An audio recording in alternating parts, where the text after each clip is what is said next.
Okay, Coach Lubick is here, so we'll go to questions. From WOWT, Rex Smith. Hey, Coach. After not really getting a spring last year in your first year, I'm curious coming into year number two, what are one or two things you'd like to accomplish with the offense during these spring practices? Sure. Just daily improvement is the biggest thing. Um, uh, I think I did get a chance to go through a whole year with them and an off season, so I think they've gotten a lot more familiar with me as opposed to last spring and me with them.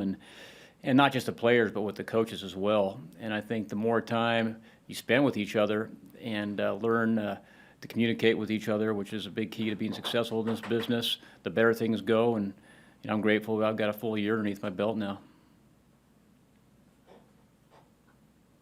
Sean Callahan, Husker Online. Hey, Coach, you guys have added a lot of new blood to your room that you didn't have a year ago. I mean, just what have you seen early on, and what kind of boost can you get just from some of the things? And even having Omar Manning, it sounds like going all winter and getting a strong winter, and Oliver Martin obviously had a big winter. What kind of boost do you expect to kind of see from some of these guys? Sure. Well, first off, we played a lot of young guys last year. It was their first year playing college football, so we expect them to be a lot better. Part of being better is knowing your assignment, which gives you confidence and allows you to play faster, and we've seen that happen. And the other part is just a chance to get developed physically and work in the weight room with we got a great strength staff, a great nutrition staff, and I think, from a non-football standpoint, we train our guys as good as anybody in the country. And so guys are getting more confident in just their overall athletic abilities. Really excited. We have the one new receiver and a tight end that are here right now with Samari and with also Thomas, and they're doing a great job. Start spring ball tomorrow, as you know. We've been allowed to do a little classroom work, and I can tell you they're very fast learners. The fact that they're here early helps them a ton as far as being able to compete right off the bat, and we're excited about those additions. I had one personnel question. Will Chris Hickman play tight end or receiver for you guys this spring? He has the ability to play both. We've got him right now at receiver, but we do some things. He knows. The neat thing about our system is we cross-train our guys, so the tight end's no receiver, and the receivers know a lot of the tight end responsibilities, and he can do both, which is an offense that gives us a lot of flexibility. Lincoln Journal Star, Parker Gabriel. Yeah, Matt. Scott Frost mentioned that you were starting off with Samari in the slot. What do you like about his skill set in that position and playing inside? Yeah. Well, he can do a lot of different things. He's very smart. He's an experienced player. He's played 4 years of football. Comes from a great program, very well coached. Learns fast. Big body guy that has great catch radius. Can go up and attack a ball in the air. And 50-50 balls aren't 50-50 with him. He goes up and gets them. And then he's a really good route runner. He's very polished.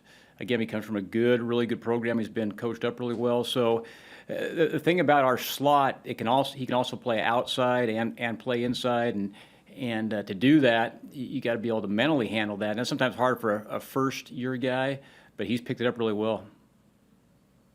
Similarly, I guess with Fedoni, I know he's just getting started. His first spring practice hasn't even happened yet. But do you envision him this year or in the long term as a guy that can play in more than one spot too, or do you put him at tight end and just let him learn that first? Yeah, well, he can definitely play tight end, and he's another guy like Samari, has a skill set that can do a lot of things, which is a coach.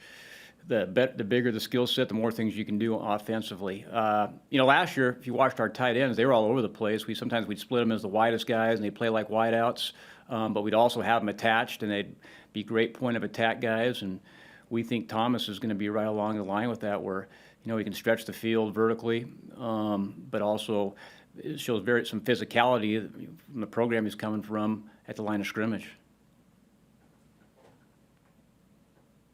Sam McEwen, World Herald. Matt, I don't know, about 10, 15 years ago, it felt like bigger guys like tight ends were almost being phased out of college football. But it feels like they're back now. Like they're really in vogue. Maybe that's from the NFL. Maybe that's because kids were playing basketball or transferring back to playing football. But it feels like your team has a lot of just big receivers. not only at tight end but at receiver too. What are maybe some of the advantages of having players like that in your program? What do they give you on third down or red zone, and what maybe can you do that you couldn't have done a couple of years ago when the top two receivers on the team were 5'9"? Yeah, a couple of things. When throwing the ball, they're a quarterback's best friend because the big catch radius, and it's a lot easier to throw to a 6'5" guy than it is a 5'9" guy. And there's quarterback has room to miss, and the guy can still go make a play. You hope to get some matchups where if a guy's good enough to play on the outside but still be attached inside, that what's the defense going to do? Are they going to take a corner and put him inside? Now he has to play the run. Or are they going to put a linebacker and you also need to split him outside and play him man-to-man coverage? And if you have a guy that can, be physical at the point of attack but still run routes on the outside, it just gives you a lot of options. And we're fortunate. We got, I think, a couple of those guys that can all make plays and are still tough. That's going to help us, be a better offense this year. Did you want that? Did you want a big sized kind of group of receivers? And I'm trying to imagine an Austin Allen, Samari Toure, Omar Manning across the line and how hard that might be to defend just physically. Was that something that you envisioned when you got to Nebraska? And have you tried to execute that? Yeah, I think in a perfect world, you always want the biggest, fastest, strongest athlete, but you really try to get the best players. And there's more that goes into it than just size, is who can run the fastest, who can catch the ball well, who can learn the system the fastest. So it's a combination of things that just so worked out that, we've been able to add a lot of size to our skill spots. And you would hope, on the perimeter, blocking and doing things that we like to do as far as stretch the field horizontally as well, that they can be an asset as there. Because what's a defense going to do? Are they going to, are they going to put corners out there? We should be able to block corners if we're 220 pounds and 6'6". Or if they're going to put linebackers out there, then we hopefully could, put those guys in binds with our passing schemes. Thanks. Mitch Sherman from The Athletic. Hey, Matt, I was going to ask you about Fedoni and Hickman, but got beat to the punch on that. So I'll shift to quarterbacks. What do you want to see? From your perspective, what do you need to see this spring from that group, from Adrian and from the guys behind him? Well, I think they're big picture, like every position, you want to see improvement. Quarterback specifically is protecting the ball. And we can do some things. Quarterback always gets sometimes too much credit and too much blame. And a lot of times the success of a quarterback depends on how developed and how well the guys around him play. And we got to get better play out of everyone around him, from the O-line to the receivers to the running backs. But from our quarterback, if we can be more consistent in making good decisions and not turning the ball over, that'll solve a lot of problems.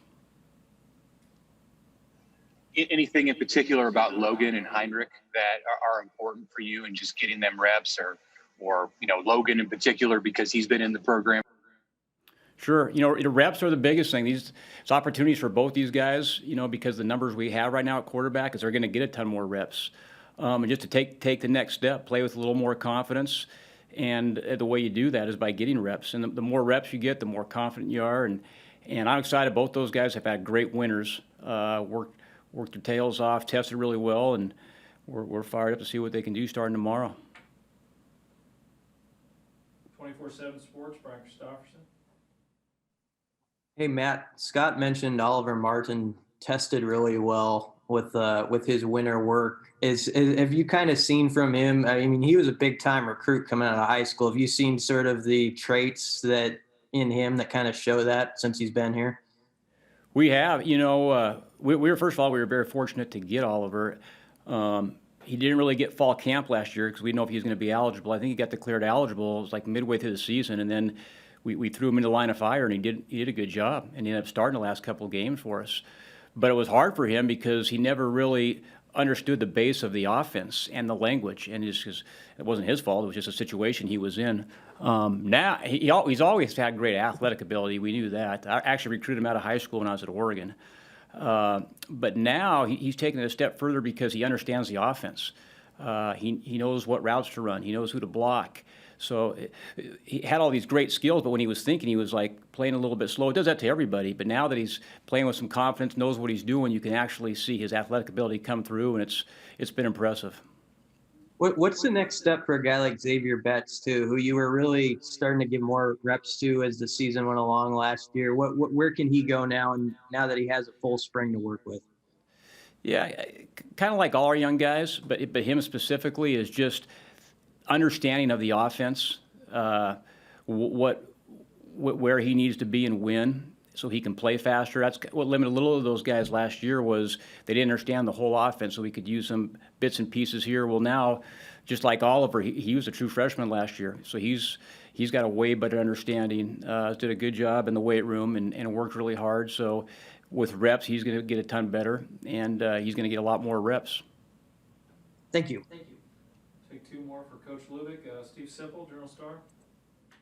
How much, I don't know if you guys have talked about this. How much do you go live? How much will you go live against like one-on-one, the ones versus ones, offense versus defense? Yeah, I mean, it's a good question. We actually talk about it every day because we want our guys. We want our guys to go full speed in practice, but we also want to stay healthy. And so to do that, you really got to be strategic on how you plan practice. And specific drills, like you alluded to. One-on-ones is always full speed, but we're not going to try to, take someone to the ground, but it's full speed to the ball. We'll have certain practices where we go live and actually scrimmage and tackle to the ground, but not a ton. Our guys have been pretty well trained how to practice full speed, which we consider live, but stay on your feet, because injuries happen when guys go to the ground. So those are the majority of our practices, whether it's padded or non-padded. But there will be times during certain scrimmage situations or certain periods where we're going to say, hey, we want this to be game-like. And game-like means we got to be able to tackle, we got to be able to break tackles, we got to be able to block. But we try to be very strategic, because the last thing we want to do in spring is get someone hurt. But at the same time, we need to practice at a full-speed tempo. Thank you, Coach. And last one for Coach Lubick, Derek Peterson, Hale Varsity. Hey, Matt. Throughout his time here, Coach Frost has really stressed the importance of culture. Your guys been on a lot of football teams. As you look at the team that you have right now after the winter and everything that guys went through, how would you assess the culture of this football team? I've been here for 1 year, and it's improved a lot since I've been here. And to me, when you have a good culture, when it's a player-led culture, and your players are actually the guys that are setting examples of your culture. Culture is shared beliefs that everyone has, but then actions that match it. And, you can say this, or you can have a slogan, but it doesn't do much good unless guys are actually doing it. A big part of culture to me is showing up on time, working hard, and competing every day to get better. And I've seen that. And we've obviously been stressing that, but it's a whole different level when your leaders, Adrian Martinez, Austin Allen, when those guys start doing that, and which they have been doing, it becomes contagious. And so that's the biggest thing. I think our leaders have took it up another notch, and the rest of our team is following with them. Thank you. All right, thank you, Coach. We'll have Coach Shenander here in just a minute.